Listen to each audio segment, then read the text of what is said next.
Kemarin dalam pidato Prabowo, kata Pak Prabowo nih, angka kemiskinan RI itu 8,47%. Kata Prabowo, terendah sepanjang sejarah. Terus sementara itu kita pakai logika aja, nggak perlu lihat data segala macam nih. Katanya nih, anggaran bansos bakalan naik drastis di tahun 2026. Logika aja, seandainya kemiskinan turun, anggaran bansos ini tentunya akan turun juga, bukan malah sebaliknya atau naik.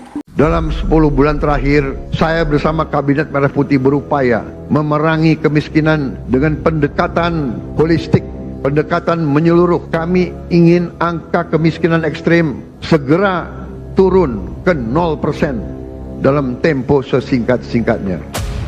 Dalam 299 hari ini, alhamdulillah saya dapat melaporkan bahwa kita telah mencapai berbagai kemajuan yang cukup berarti. Di tengah konflik politik, konflik ekonomi secara global, perang dagang, perang tarif, ekonomi Indonesia masih berhasil tumbuh di atas 5%, tumbuh dalam 5,12%. Dan para pakar yakin bahwa ini akan semakin meningkat di saat-saat yang akan mendatang.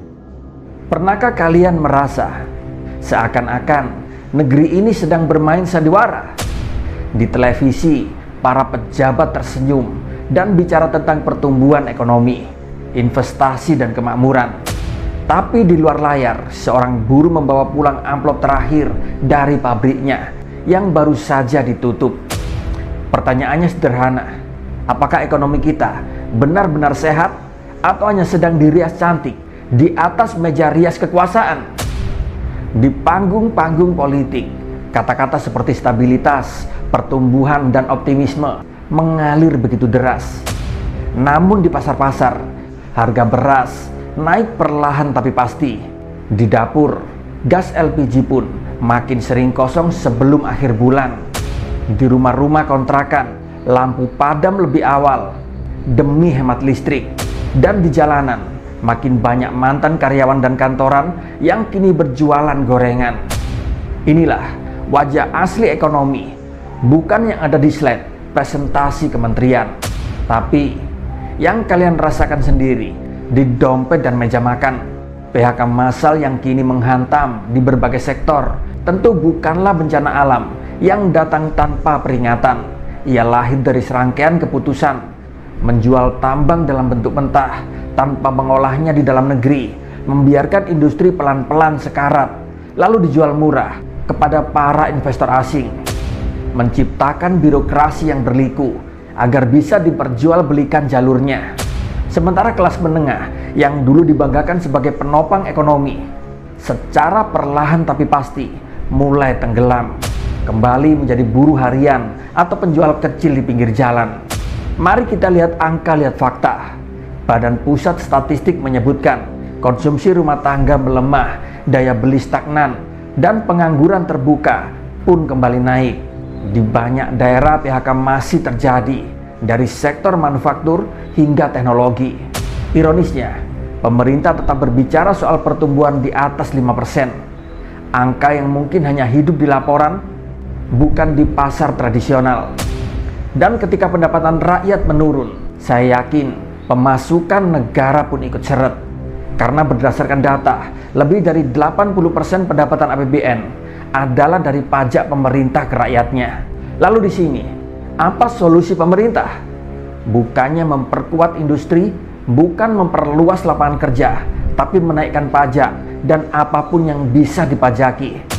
Mulai dari tanah yang nganggur, rekening yang nganggur, hingga PBB yang naik ratusan bahkan ribuan persen di berbagai daerah.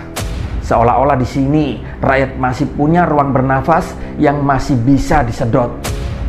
Di Pati, kenaikan PBB sebesar 250% memicu gelombang protes besar.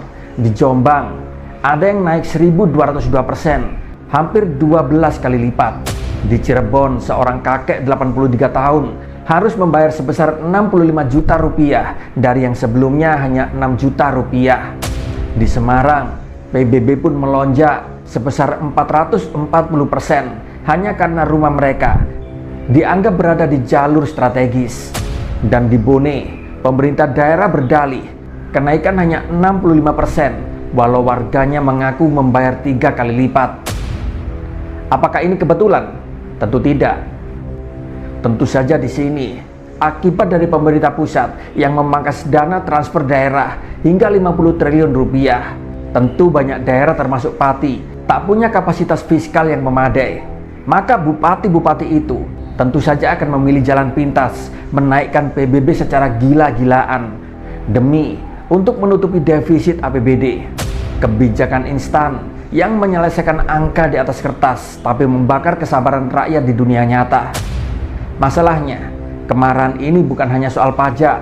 Ucapan arogan Bupati Pati yang bersumpah tak akan membatalkan kebijakan meskipun di demo 50.000 orang. Perkataan inilah yang juga menjadi pemantik. Rakyat yang sudah lama frustasi, harga naik, kerja sulit, kebijakan tak memihak, dan mereka hanya butuh satu pemicu. Dan kalimat Bupati ini jadi bensin di atas api. Demonstrasi pun meledak, bukan demo buruh, bukan demo mahasiswa. Ini adalah demo rakyat lintas kelas. Ibu-ibu turun ke jalan, pedagang membagikan logistik, para perantau pulang demi berdiri bersama. Di sini polisi menembakkan gas air mata, rakyat pun membalas dengan botol air mineral dan sandal, bukan untuk melukai, tapi untuk menyadarkan. Pesannya jelas. Kekuasaan itu ada karena rakyat mengizinkan, dan izin itu tentu bisa dicabut kapan saja.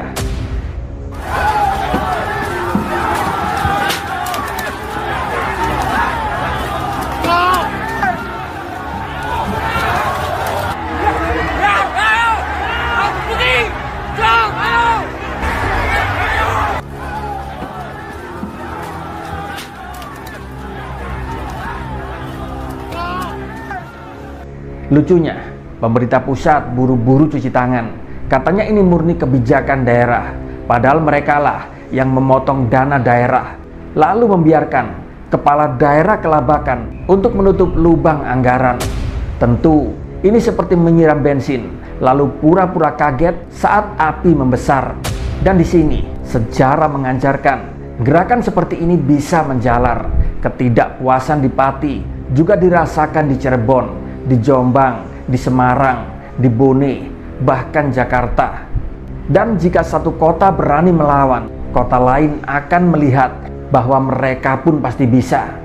Persis seperti tahun 1998, ketika satu percikan memicu sebuah badai. Mungkin inilah yang paling ditakuti oleh penguasa, bukan poster bajak laut One Piece yang saat ini sedang viral, tapi persatuan rakyat yang biasanya selalu diam. Rakyat banyak yang lelah dibohongi, rakyat yang lelah disuruh bersabar, dan saat ini mereka mulai sadar bahwa mereka bisa mengubah arah sejarah. Pertanyaannya, apakah pemerintah akan mendengar atau justru memilih menutup telinga? Karena bila tetap menutup mata pada luka rakyat, suatu hari nanti bukan hanya pajak yang akan digugat, tapi seluruh fondasi kekuasaan itu sendiri. Dan saat itu tiba, grafik pertumbuhan dan kata-kata manis di podium tak akan bisa menyelamatkan mereka. Sebab rakyat tak pernah benar-benar kalah. Mereka hanya menunggu saatnya untuk bicara. Dan ketika mereka bicara, suara itu... Halo teman-teman, berjumpa bersama saya di Politik Dangi. Teman-teman, ini menarik ya. Kenapa? Prabowo Subianto, Presiden Republik Indonesia, pidato ya di hari kemerdekaan kemarin, teman-teman, di gedung DPR itu mengungkapkan bahwa ekonomi kita bertumbuh dengan baik, kemudian angka kemiskinan turun, dan yang tidak sejalan adalah pernyataan Sri Mulyani yang mengatakan bahwa bansos akan bertambah lagi di 2026. Ini kan bertolak belakang, teman-teman. Yang katanya bahwa angka kemiskinan turun, lah kok bansosnya semakin bertambah, ya kan? Artinya bahwa angka kemiskinan tidak turun dong, ya kan? Dan kalau kita melihat juga bagaimana pengangguran, bagaimana PHK, yang luar biasa di negara kita ini semakin mengkhawatirkan. Di media sosial kita melihat jika ada lowongan pekerjaan teman-teman yang misalkanlah contoh kemarin 50 orang ya di salah satu store teman-teman, toko gitu ya. Namun yang mendaftar itu ribuan orang. Ya, ini artinya bahwa pengangguran di negara kita itu tidak sedikit dan ini sangat banyak ya. Ketika ada pengangguran, maka akan ada kemiskinan karena mereka tidak bisa mendapatkan penghasilan. Nah, inilah yang dikatakan bahwa ekonomi kita ini sedang tidak baik-baik saja. Kemudian bagaimana eh, ekonomi semakin harganya semakin meroket ya kan, beras teman-teman, ini terasa sekali harga beras teman. Setiap bulan mungkin hampir naiknya itu 10.000 teman-teman ya. Jadi luar biasa sekali. Bagaimana menurut kalian?